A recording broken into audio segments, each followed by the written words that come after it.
I'm delighted to be in the company of Karl Doetsch, who was the president of the International Astronautical Federation from 1994 to 1998. Welcome and thank you to be here with us today. It's my pleasure to be here. Thank you.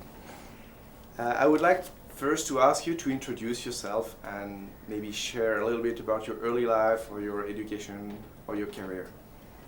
All right. I'm Karl Doetsch, and I trained as an aeronautical engineer at Imperial College. Actually, I'm an aerodynamicist by training, but shortly after I started my work as a researcher, I was asked to join the program for the space shuttle that Canada developed, the Canadarm project, and I stayed with space after that, developing some of our major contributions for human spaceflight. And after that I had different management positions in the Canadian Space Agency. During that period I was in fact taking on these official roles, leadership roles in the IAF as well. After my period with the Canadian Space Agency, I moved on to be head of the International Space University for 6 years, and now I'm back in Canada.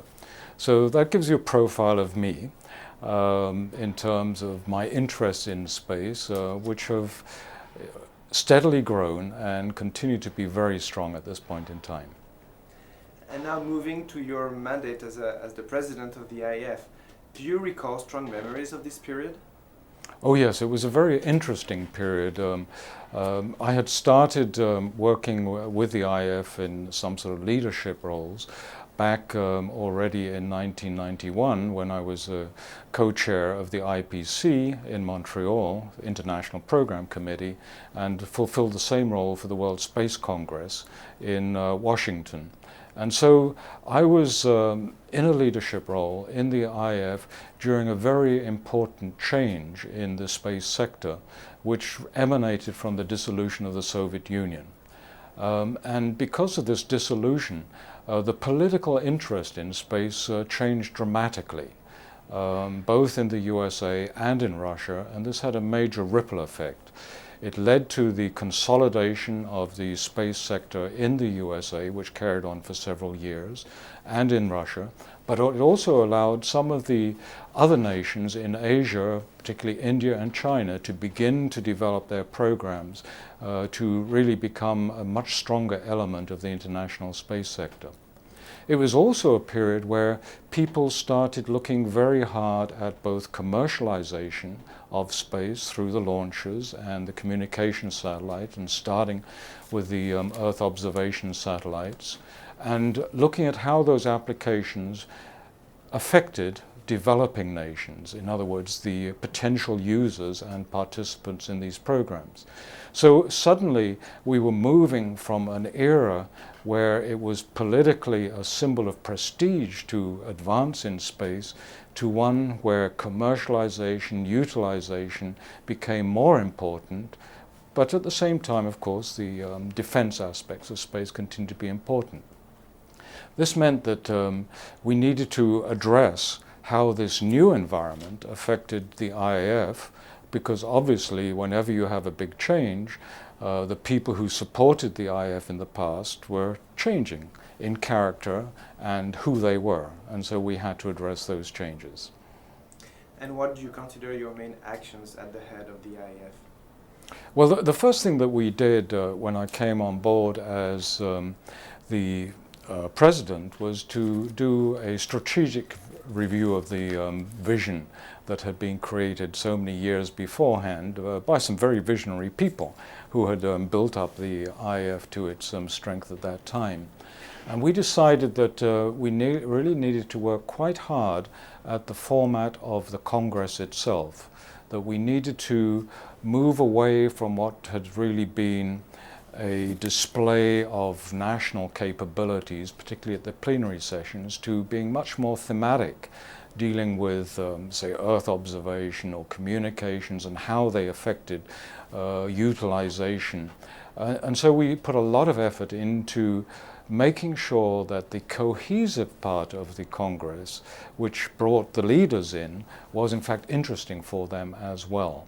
So that was one of the first things. The second thing that we did is we worked very hard at ensuring that the workshop that we did with the United Nations, developing nations, became a permanent and stronger part so that we could reach. Sorry, that's it's a little bit over.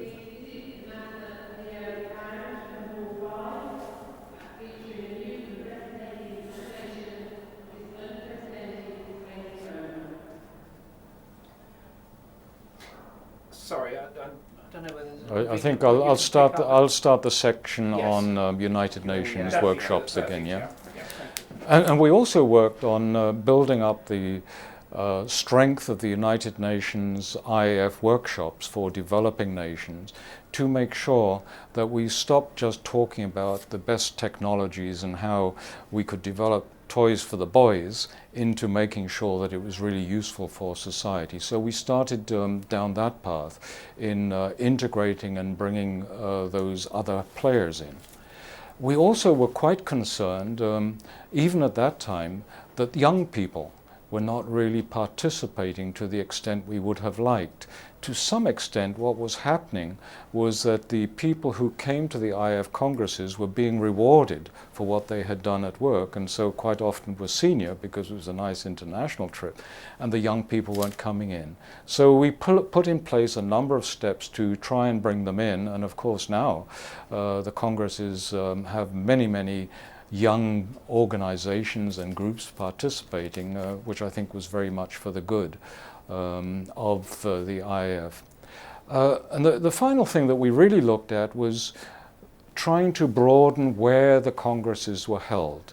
Instead of being developed nation-centric, we went to Australia during our period, we went to China during my period of president, and set in place going to South America, generally making it much more of our action to not only service the developed nations, but also to bring the Congress to nations that had an interest in developing space. So those were, if you like, the broad steps that we took to try and make space both relevant in those change conditions and also attractive. Now, the other thing we had to address was what I would call IF organizational aspects.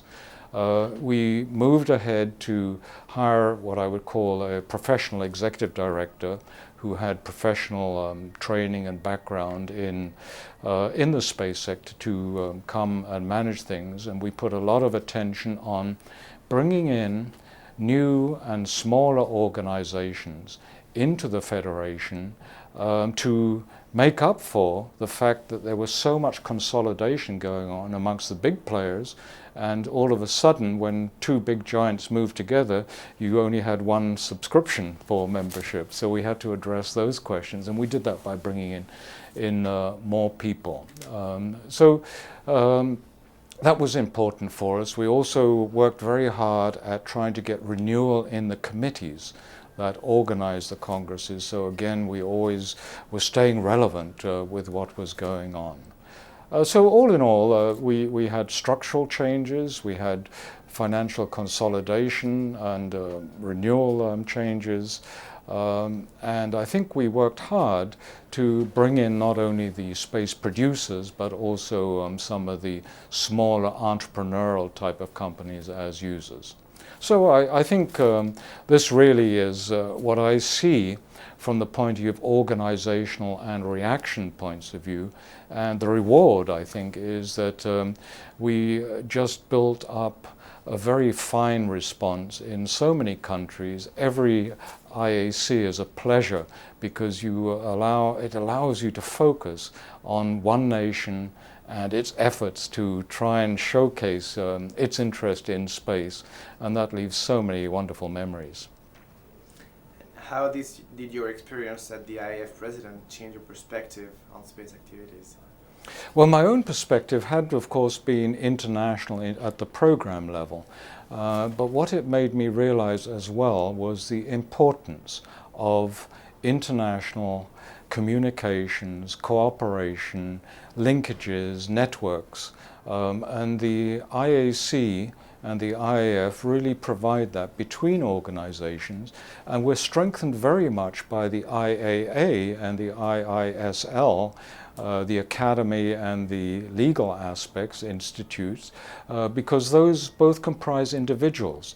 And so, in fact, through this medium of the Congress, which is now much more of a partnership between those three entities rather than the IAF show, and this is something we worked on too, we're actually blending the skills of individuals with the organizations as well. And that to me is a very important part of what we do. I think this international aspect is very important. And I think the other aspect that we really worked on, which is critical, is the question of how can we be a bridge between all of the good space activity that is occurring and the users that can use it. How do we really persuade people that space is not discretionary, but it's an essential part of the future of the world? And in particular, if you look at all of the big issues which face political leaders when you talk about the United Nations summits and so on, they have words like sustainable world, the environment, climate change, digital divide. But rarely did we have space identified as a solution to these big problems. They were there and we could help, but that linkage between what space can do and solving the big problems needed to be established and still needs to be established. Looking to the future, what do you envision for the IAF? Well, what I would see for the IAF is that it's really the premier vehicle, premier organization for these linkages between governmental organization, non-governmental organization, the private sectors, the individuals that make these organizations up, and the user linkage that people turn to when they talk about international space. And so much of it, space is international in scope now, is global in scope. So I really see that as being a very important role. So the networking, the linkages.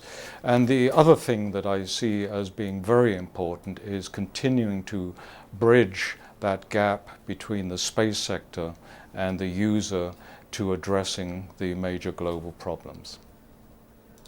Dr. Doetsch, thank you very much. Most welcome. Excellent. Excellent. Is that okay? Worked for I me. think it was really good, yeah. Okay.